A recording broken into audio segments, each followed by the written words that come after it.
Hello everyone. Welcome back to my channel. So I haven't gotten any new video ideas or suggestions from any of my subscribers or followers. So today's idea is going to be something that I was actually pondering, and I think that it's kind of been weighing down in my mind, and I think it's something that I wanted to get out there, and hopefully you guys can relate and we can all get something out of this message. So my topic today that I'll be talking about is when concern becomes an inconvenience. So, I believe that concern is something that comes from your gut. It's kind of like a fight or flight response. You see something happen, you see something bad happen, and you know that obviously something is wrong and something needs to be done about it. So, fight or flight is it's a body response. It's an automated response that goes viscerally to the rest of our body to tell us, yo, we need to do something. And it's needed for our survival. So, how can concern be an inconvenience then? Well, I think first we have to look at the fact that every person has a personal agenda. And it usually serves as their morals, what they've learned or been taught is right or wrong. And also it serves as, what's going to benefit them, what's going to help them grow as a person, become the best person they can be. And sometimes concern can clash with multiple agendas. One person's concern can clash with many different agendas. And I'm going to take examples of, historical figures such as Rosa Parks, Susan B. Anthony, Martin Luther King Jr., Rani Lakshmibai. All of these people had a concern.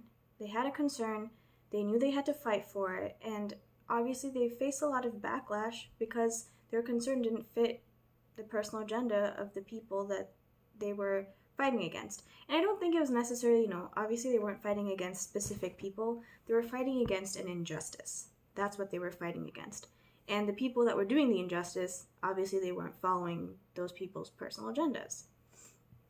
So maybe their causes, their fights did start as, personal agendas. Obviously, Rosa Parks, I think when the whole bus incident happened, obviously she was sick and tired of being subject to this kind of discriminatory behavior. And she's like, no, I need to take a stand. I'm not going to handle this anymore. But I think when it starts as a personal agenda, like I said, when a personal agenda is someone's morals, it becomes a much bigger cause. And it starts, that personal agenda, which started as a personal agenda, it becomes a concern. It becomes an issue that involves a community, many people, and it becomes this fight for what's right. And so yes, obviously a personal agenda can be a good thing. I think what happens, a personal agenda can start becoming problematic when people try to stomp out a perfectly legit concern with their personal agendas. And I'm going to take some more examples from history. For example, the Bengal famine, slavery in America, or pretty much slavery anywhere, and the Brock Turner case. So the Bengal famine was an event that happened when India was still under British rule. So the state of Bengal, basically all of their farmers, all of the workers that were providing food for the British troops, they themselves were starving. And I believe it was because, Winston Churchill, the prime minister at the time of Britain, he basically, he wanted obviously his troops to be fed, but he wanted a surplus of food for them so they wouldn't run out of food. But in that process, he wanted so much of a surplus, he didn't care that the population that was providing him the food was starving. And other British troops even, they were even concerned about, the people living in India. They were like, yo, they're starving. We don't need to take that much food from them. But, it was Churchill's personal agenda. He didn't care. So he took an unnecessary amount of food from these people, and they couldn't even survive. They just died from a famine. And slavery in America, and of course slavery anywhere, obviously the slaves' personal agenda was never to, have their basic human rights and freedom be snatched from them. But the personal agenda of those enslaving them, it served them, so they weren't concerned about, the fact that they were doing a human injustice. They just got what they wanted. And the Brock Turner case, and probably most of you do know this, but I'm just going to briefly summarize it. So Brock Turner was a college student who sexually assaulted another female college student, and some of his excuses were that, oh well, she was drunk, so she didn't physically say no to anything. And I think what made me the most sick, like it made me so sick to hear, was when I think somebody who was, I think maybe it was his father, who said that, are you going to penalize this kid or my son for, a mistake for 20 minutes of fun? And that really, it really hurt me, because that so-called 20 minutes of fun was not 20 minutes of fun to that woman who had to suffer through it and now has to suffer emotional, physical, and mental repercussions of it. And that's another case. Brock Turner's personal agenda was being respected, and all these people that were fighting for Brock Turner, their personal agendas of not having a bad reputation were being respected. They were concerned about his future and what he would look like. And obviously they didn't care about the true concern of this woman who is probably scarred for life, and all of her loved ones who are also probably scarred for life with her. That didn't matter to them. So maybe some of you were thinking, okay, well, these are all horrible things to have happened, and these are very extreme cases to have happened. What about our day-to-day lives? How does that apply to our day-to-day lives? We are not historical figures, but it does apply to our day-to-day lives, because this can still happen on the day-to-day. We have cases of domestic abuse, child abuse, sexual abuse, alcohol and drug addicted people.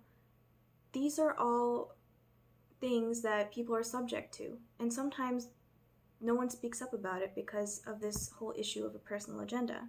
Sometimes, when you hear a neighbor, or, we're told that, we feel like something is wrong, we hear someone's being abused, but sometimes people can tell us, okay, well, that's their problem, that's not your problem, that's their personal thing that they need to solve. You don't need to stick your nose into that. And while I agree with the fact that, yes, it's not our business to stick our nose into everyone's personal matters, because, it's not nice to, sneak in on everyone's life. There's a difference between, interfering with someone's personal matter that they don't want the world to know, and speaking out against something that's wrong.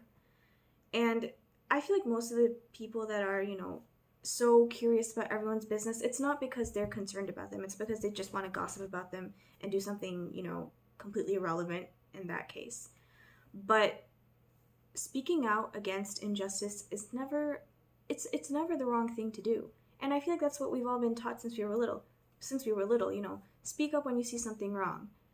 But I feel like as we've become adults, it's become, speak up when you see something wrong, but only when you're not going to get affected by it, someone else's personal agenda isn't going to be affected by it, and you're not going to make someone look bad or make yourself look bad. That's not right, but it still happens. And that's why so many cases go unsolved, so many things that could have been prevented happen, because we're so afraid of this personal agenda. Why? And in these kinds of cases, sometimes our personal concern can be seen as a hindrance. And I'm going to just give a short example from my personal life. I had a friend who was in a very toxic relationship, and she was in it for 2 years. And the first 6 months into the relationship, she started telling me about some of her concerns, how the person she was with was very dominating of her, very, possessive of her, and didn't allow her to do certain things because they thought that, she was disrespecting them, just by hanging out with her friends or talking to people of the opposite gender. And when she came to me with this concern, I told her, I was like, I don't think you should stay with this person anymore. And suddenly her,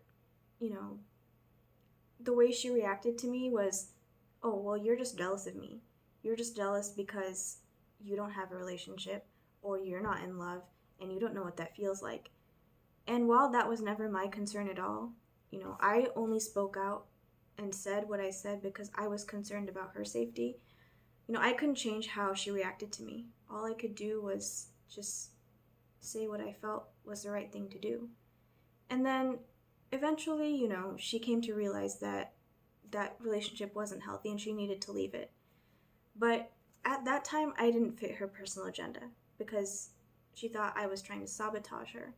But then later, when she realized what was happening and that she actually needed to leave because she was, you know, really getting affected by it and it wasn't good for her, then she realized at that time my concern fit her personal agenda. And so, should we just stay quiet then? Obviously, I don't think so, because I could have stayed quiet, but I didn't because I knew that was the right thing to do. I knew that speaking out against it was the right thing to do. And I don't think we should be scared of the fact that of how people are going to react to us, because people's reactions are temporary. One day someone might love what you stand for, and the next day someone might completely hate what you stand for. However, our cause and what we're fighting for will always stay immortal, forever. And honestly, at that point, when you voiced a concern or spoken up about something that's going on that's wrong, you did what you could do.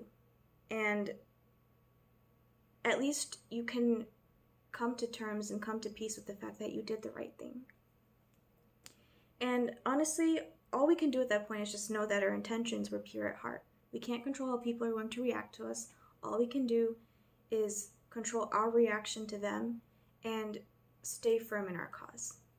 And know that your intentions are good, and know that your concern does not show weakness. And I think this is another concern and kind of problem that I've seen in our culture. And if you guys want me to make a more detailed video about this, then you can let me know in the comments below. But this topic of kindness being seen and concern being seen as a sign of weakness, like, oh wow, you care, like that's not cool. I think that's ridiculous. I think that caring is a great thing. Showing concern is a wonderful thing, because how can that be weak? When you're standing up for a cause that no one else has been speaking up about, that is a lot of strength right there. And when you, for some reason, when people don't, for whatever reason it may be, when everyone else around you doesn't see, you know, your passion for the cause and why you're standing up for it, then still deciding to stand up for it is a great strength. It shows a lot of strength. It does not show weakness at all. So don't ever feel like when you speak up or stand up against something that you're being weak. You are not at all. Just because everyone else, the majority, is doubting you or thinking that you're doing a ridiculous thing, it doesn't mean that you are. And last but not least, I just want to end this video saying that we need concern. If we didn't have concern, our society wouldn't have progressed to where it is today. Of course, we are still progressing and there's a lot of work that needs to be done, but whatever we've even come to at this point wouldn't have happened. This, you know, the movement for women's rights, the movement to abolish slavery, all of these kinds of things would have never happened if someone hadn't shown concern and spoken up against injustices. So with that being said, I just want to say that don't be afraid. When you see something is wrong is being done, do what you can, speak up against it, and just know that if your intentions are good, that's all that really matters. So I hope you guys enjoyed this video, and if you like this video, and please hit that like button. If you think this message could help someone, please share this video. And if you want more videos like this, then please do subscribe. And I'll see you guys very soon. Bye.